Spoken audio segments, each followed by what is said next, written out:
जिंदगी का नजरिया। एक बार एक संत अपने शिष्यों के साथ नदी में स्नान कर रहे थे।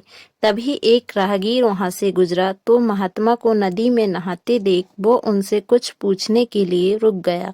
वो संत से पूछने लगा, महात्मन, एक बात बताइए कि यहाँ के रहने वाले लोग कैसे हैं, क्योंकि मैं अभी अभी इस जगह पर आया हूँ और नया होने के कारण इस जगह की विशेष जानकारी नहीं है।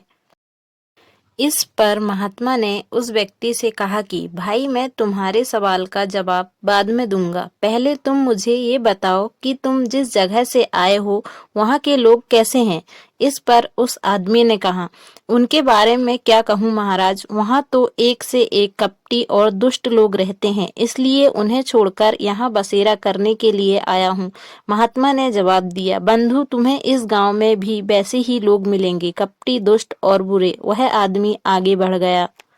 थोड़ी देर के बाद एक और राहगीर उसी मार्ग से गुजरता है और महात्मा से प्रणाम करने के बाद कहता है, महात्मा जी, मैं इस गांव में नया हूँ और परदेश से आया हूँ और इस ग्राम में बसने की इच्छा रखता हूँ, लेकिन मुझे यहाँ की कोई खास जानकारी नहीं है।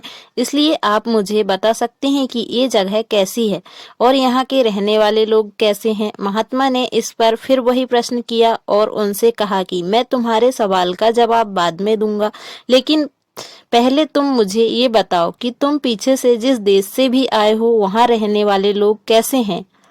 उस व्यक्ति ने महात्मा से कहा, गुरुजी, जहाँ से मैं आया हूँ वहाँ भी सब सुलझे हुए और नेक दिल इंसान रहते हैं। मेरा वहाँ से कहीं और जाने का कोई मन नहीं था, लेकिन व्यापार के सिलसिले में इस ओर आया हूँ और यहाँ की आबो हवा मुझे भा गई है, इसलिए मैंने आपसे ये सवाल पूछा था। इस पर महात्मा ने उसे कहा, बंधु, तुम्हें यहाँ भी नेक दिल और भले इंसान मिलेंगे। वह राहगीर भी उन्हें प्रणाम करके आगे बढ़ गया। शिष्य यह सब देख रहे थे तो उन्होंने उस राहगीर के जाते ही पूछा, गुरुजी, ये क्या, आपने दोनों राहगीरों को अलग अलग जवाब दिए, हमें कुछ भी समझ नहीं आया। इस बार मुस्कुराकर महात्मा बोले, वत्स, आम तौर पर हम अपने आसपास की चीजों को जैसे देखते हैं वो वैसे ही होती नहीं है, इसलिए हम अपने अनुसार अपनी दृष्टि से चीजों को देखते हैं और ठीक उसी तरह से हम हैं। अगर हम अच्छाई देखना चाहें तो हमें लोग अच्छे मिल जाएंगे और अगर हम बुराई देखना चाहें तो हमें बुरे लोग ही मिलेंगे। सब देखने के नजरिए पर निर्भर करता है, यही जिंदगी का सार है। कहते हैं ना, जैसी दृष्टि वैसी सृष्टि। हम चीजों को जिस नजरिया से देखते हैं वह चीजें हमें वैसी ही नजर आती हैं। अगर आपका नजरिया अच्छा है तो सभी चीजें अच्छी नजर आएगी और अगर आपका नजरिया सही नहीं है तो आपको चीजें गलत नजर आएंगी।